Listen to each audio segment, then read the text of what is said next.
before we go anywhere, before we do anything, before we collect any data, there's some things we need to know first. And that's what today is all about. So let's jump in. So first, let's get through some basic definitions that you may or may not already know. First off is this concept of accuracy versus reliability. Now, sometimes people get these mixed up or use them interchangeably, but they're very different things. So let's start off by picturing this bullseye. We have this big circle, right? With circles in the middle, and we have a bullseye at the center of the target.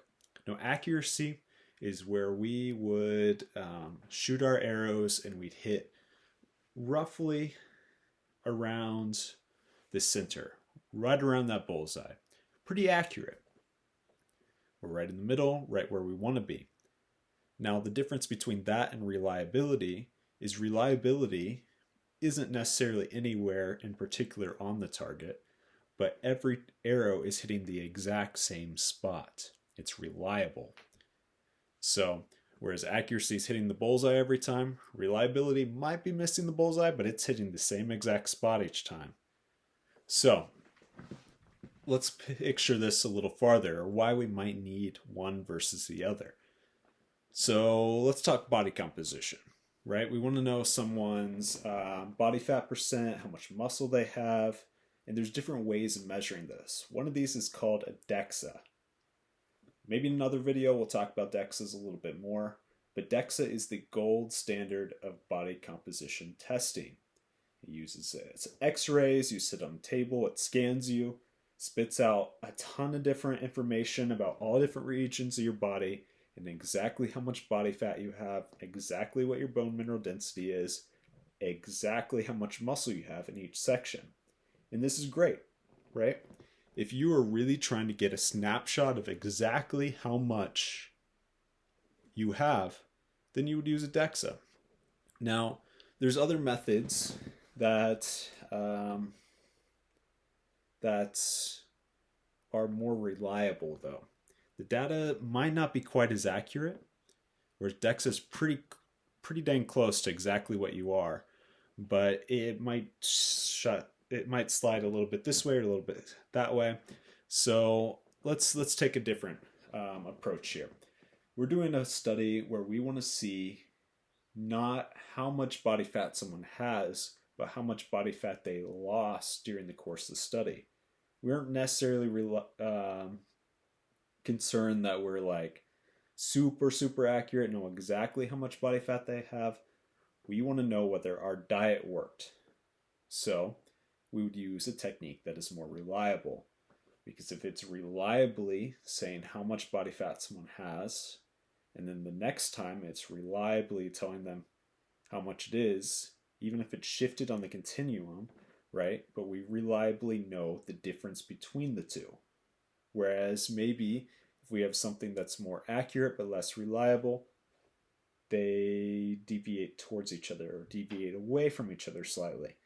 But something that's reliable is very dead on the same distance between the two time points. So that might be more or less useful. Dependent versus independent variables. Dependent are what we're trying to change or what might change due to an intervention that we've done in a study. Independent is what you can't change, right? So independent might be, I'm putting you in group X. So you're doing this diet. Doesn't change. Through the study, you do that diet. At the end, your body fat percent might have shifted. So in this case, the diet that you're doing is the independent. The body fat percent is the dependent. The body fat percent, in theory, is going to depend on what diet you're in.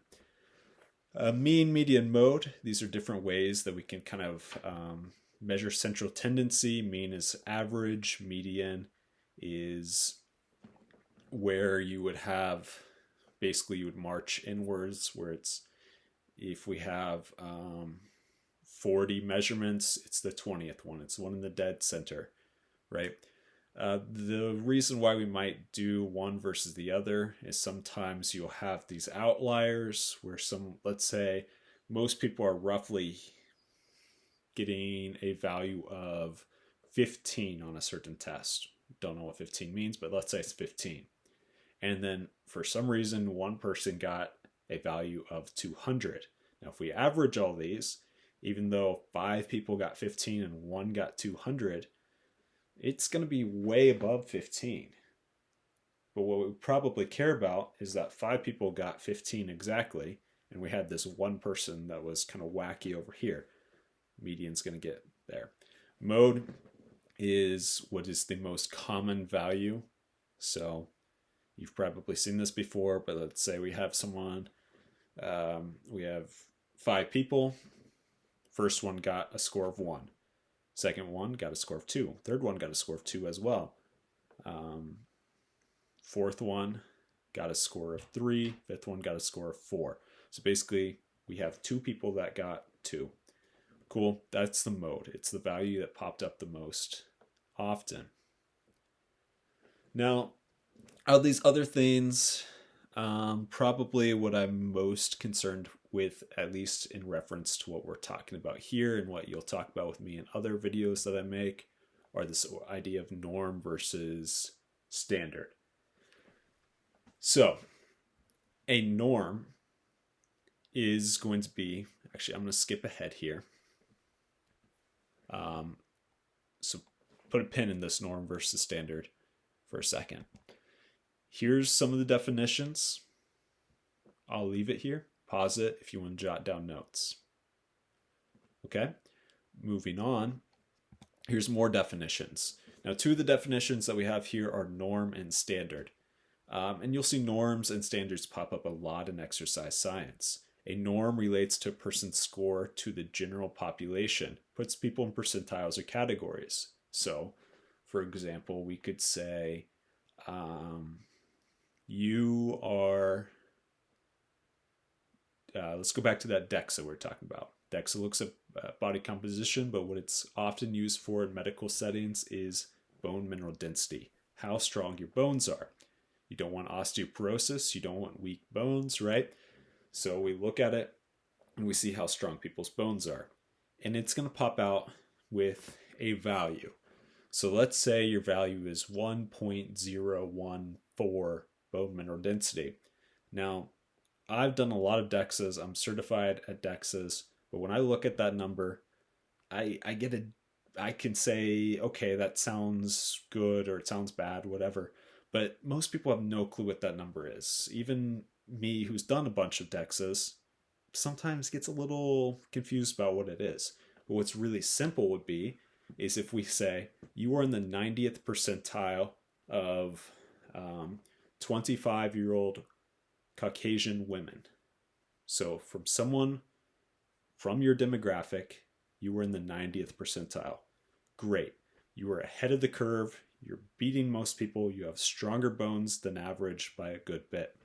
It's pretty meaningful. Or if you,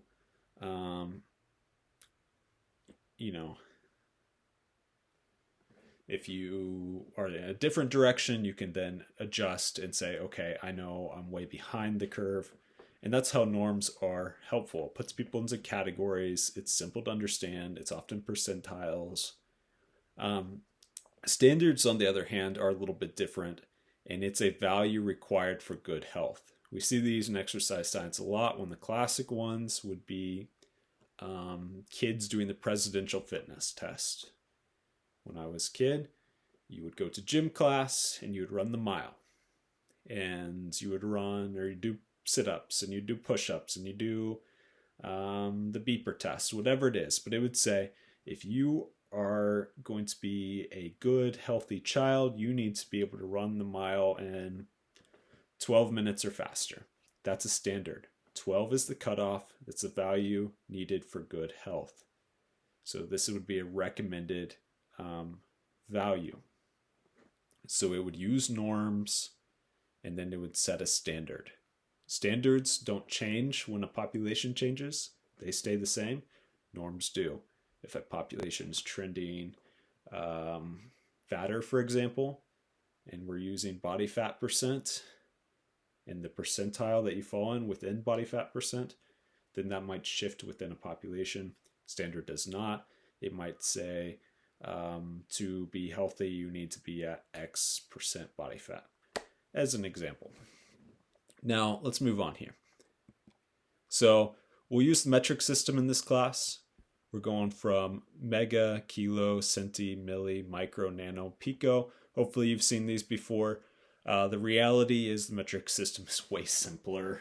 If you haven't grasped it yet, that's unfortunate, because it's just a simpler system. It's easier to use on a day-to-day basis.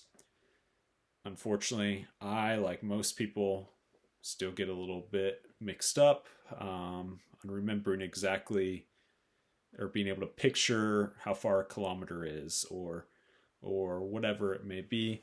But it's pretty helpful to get in the practice of this, because the reality is everyone except the United States, Liberia, and Myanmar are using the metric system. So you'll see me use this in the, your instructor. I'll be using this in these videos. Your instructor will be using it in your courses. But we have these conversions. So if we have milli and we're trying to get it to centi, just times 10. If we're trying to get to centi to meter, times 100. In the middle, you would have a deci. So centi to deci times 10, deci times 10 to meter, so on. So these are helpful, easy conversions. Weight in pounds to kilograms, you would multiply it by 0.4536. So a kilogram is less than a pound, just under half a pound. Similarly, if you're trying to go to kilograms to pounds, you would use 2.2. Height in inches, 2.54 to get to centimeters. Centimeters are smaller than an inch. And if you're trying to get to inches back to centimeters, you would divide by 0.39. So we also have our meteorological information. You'll see this a lot in lab techniques where we need to know pressure for calibration purposes, or relative humidity for exercise, a more humid environment humans don't do well in, as far as thermoregulation, maintaining their heat, and then temperature for both calibration and comfort reasons. So let's move on here. So this whole point of this, beyond that little background information, is this idea that we need to get better at understanding exercise testing and preparing for actually working with a participant. So if you bring someone into the lab for a study or for an experiment or for class or whatever it may be, there's some steps you need to go through before you can actually run them through a test. Most of these are pretty logical, so let's think about it a little bit. So first, why do we exercise test? You probably know this. You can tell about different health factors like cardiovascular risk. You can use exercise testing to find reasonable and attainable fitness goals. Bring someone to your clinic, to your gym, whatever it may be. You test them before to see what they could be after. If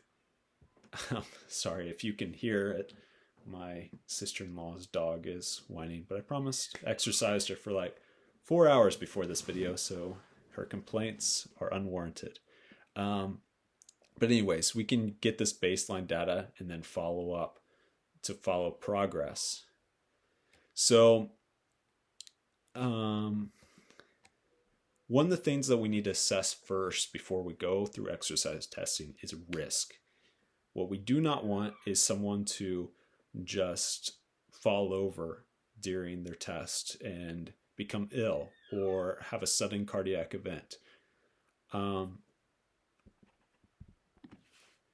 right, I'm back. So first off, meet Willa. This is my sister-in-law's dog, who you may have been hearing. I'm going to hold on to her so that hopefully she'll quiet down a little bit. So first, we're trying to measure these risks, right? So we don't want sudden cardiac death or myocardial infarction, which is a heart attack. So we're trying to optimize safety. And it goes beyond just cardiovascular risk, but you could also have injury risk. So You'll see what I mean here in a second. So we have this pre-participation screening. So you're going to look at people at risk for disease, someone who already has a clinically significant disease who should participate only under the supervision of a doctor or approval of a doctor, or special needs.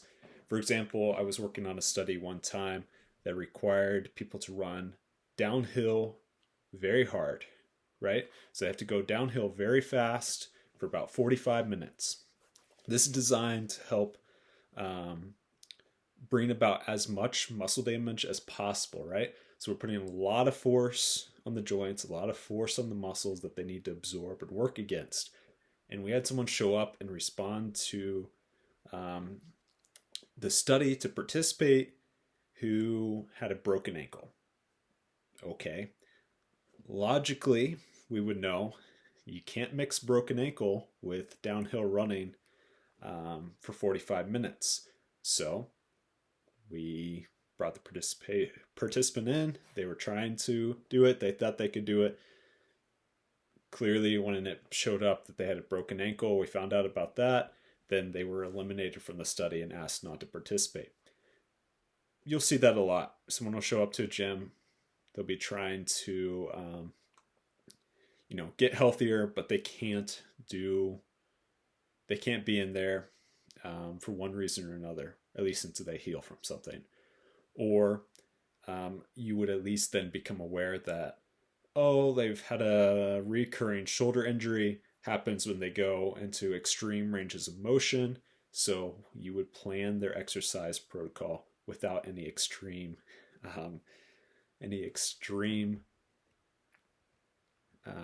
ranges of motion necessary. So as we go through these screenings, there's a few things to keep in mind. One is that they're valid. You need to actually pick up on what's wrong, what could be an issue, and it needs to be good at actually identifying issues. Makes sense. Appropriate for the target population. Let's say you had high schoolers who are trying to try out for the baseball team. There's certain protocols that they would need to go through to try out to make sure they're healthy, able, and are good enough to make the team. This is a type of screening, right? So with that said, though, let's say you have an elderly patient who comes in to a physical therapy clinic and they need to go through pre-participation screening. Logically, you would not put them through the baseball tryouts, right? Different population. We're trying to make something that is appropriate for the people that you're working with. Next is cost effective. You can do some pretty crazy screening techniques, right? But if you got to apply these screening techniques to 1,000 people, it suddenly becomes not worth the money, right? So we could scan everyone who comes into a clinic for, do an echocardiogram to see if they have any cardiovascular things hidden. Okay, do you need to do that at your local gym? Probably not. It's not cost effective. It's also not time efficient. Time efficient's another thing.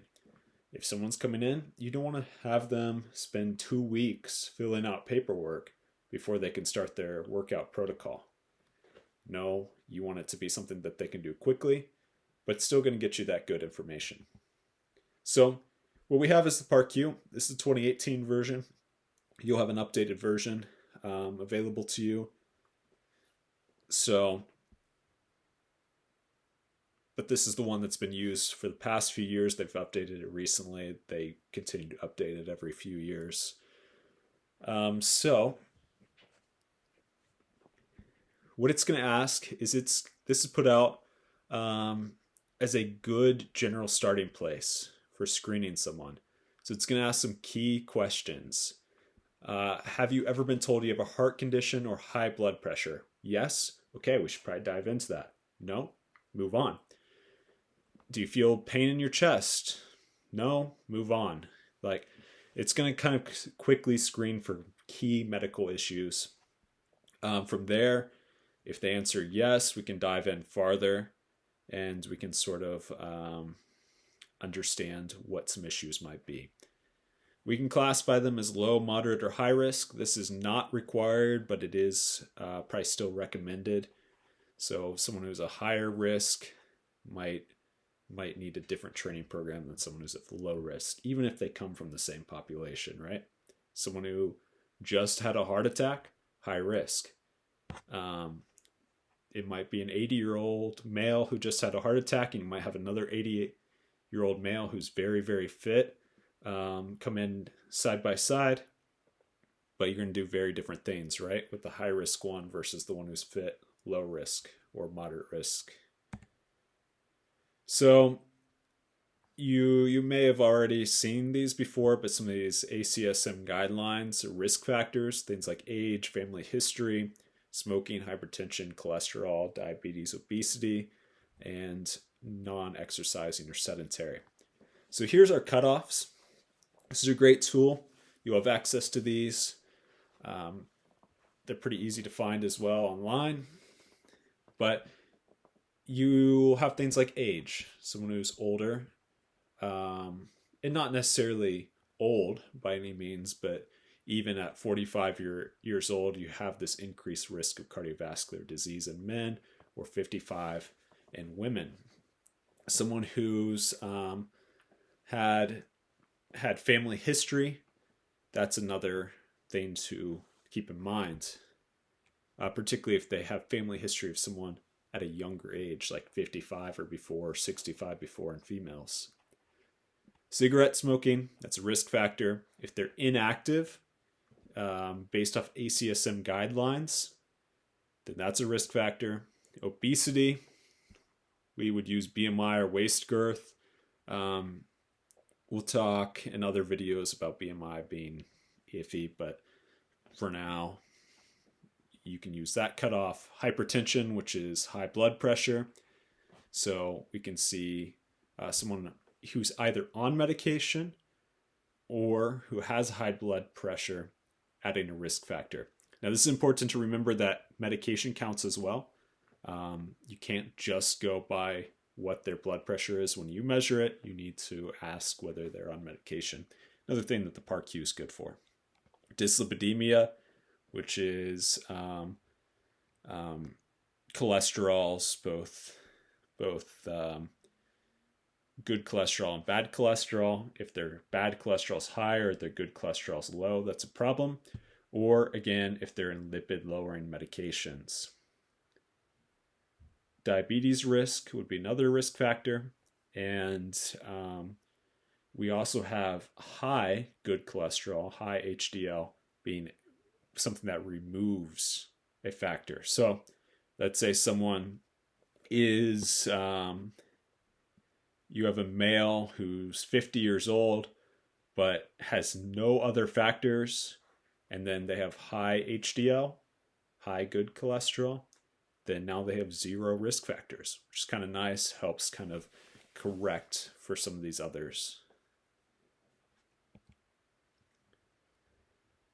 So from here, you can use this pre-participation screening to kind of determine someone's risk, whether they need to see a doctor before beginning a new exercise protocol or not.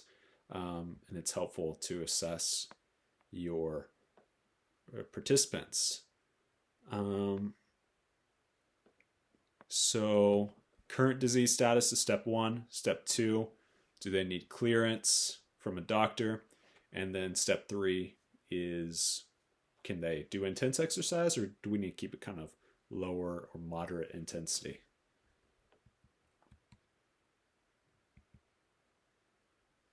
So other things to keep in mind. One is informed consent. So let me do this one with a story. Okay, so we have a participant who came into the lab to do my study. So we're going through, they just walked into the room. So they walk in, they sit down at a table. I'm getting some forms ready, getting the like pre-screening forms ready. And they look across the room, and one of my colleagues is in the other corner. I'd asked them not to do this, but they were doing what's called a muscle biopsy. So what a muscle biopsy is if you want to look at someone's muscle and you need to run some tests on it in a lab, you actually need to get a hold of a chunk of their muscle, right? So how do you do this? Well, if you don't like gruesome details, this might be a good time to mute it. But they pull out this big old needle. It's very, very large needle. They take the vastus lateralis, which is one of the hamstring muscles. They put 4 shots of lidocaine in a square around a spot. Those 4 shots of lidocaine numb the person. And then they take this big old needle and it goes, and then it goes inside and extracts a section of muscle. So it biopsies that muscle. So the person's completely awake. But even with those 4 shots of numbing lidocaine, you'll hear them go when that needle goes in. It's kind of a gruesome thing to watch. It's scary. So what do you think my participant did when they came into the lab? They were freaking out, right? So they were like, what did I sign up for? Now, good news is that was a whole different thing, not my study. But what we do, regardless of how intense or how scary the techniques we're using in the lab are, is we gain informed consent. We tell them exactly what we're going to do and make sure they're okay with it, right? So we would say, both verbally and in written form, we would say, here's the test we're going to do, here's why we're going to do it, here's your benefits, here's the risk. Are you okay with that? And then they can sign on. And they can sign on for chunks of the study even, or the whole thing. So what you want to do, whether you are a researcher or a student in class or working in a gym, working in a clinic, is before you do any sort of test, explain it to the person. Make sure they're okay with it and get their consent before you start. It's a very important thing. It's a very legally important thing. It's a very morally important thing. So give them the instructions. And then another thing is consider the order of test. So if you're going to do something that's going to completely exhaust someone, put it at the end, right? Because it might affect the values of other parts of their visit. So again, informed consent, give it to them verbally, explain it, make sure they can ask their questions, make sure they know exactly what it is, have all the opportunities in the world to get any confusion sorted out right away. To give informed consent, they also need to be of lawful age, not mentally incapacitated, must comprehend the importance and relevance of the risk involved in participation. Willa here's teething on me as I'm trying to teach, so I apologize if I'm a little distracted. But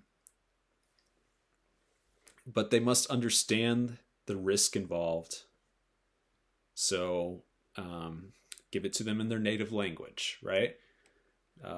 Give it to, if you're working with children, make sure you have adults there who can explain it and are okay with it. And then also make sure that they give consent voluntarily and not under any misrepresentation or given under duress. So for example, in the classics is you have someone who is in prison and we're trying to do research on prisoners. Well, they might feel that they must do this study, that they're forced. Well, make sure they aren't forced. Make sure that they're calm, giving consent by their own volition, not under any duress. And don't lie to people, right? Tell them exactly what they're going to do so that they're aware. All right, so that's the main factors here. So again, informed consent, PAR-Q, make sure you know what they know what they're getting into, and make sure you know what you're getting into as far as their health.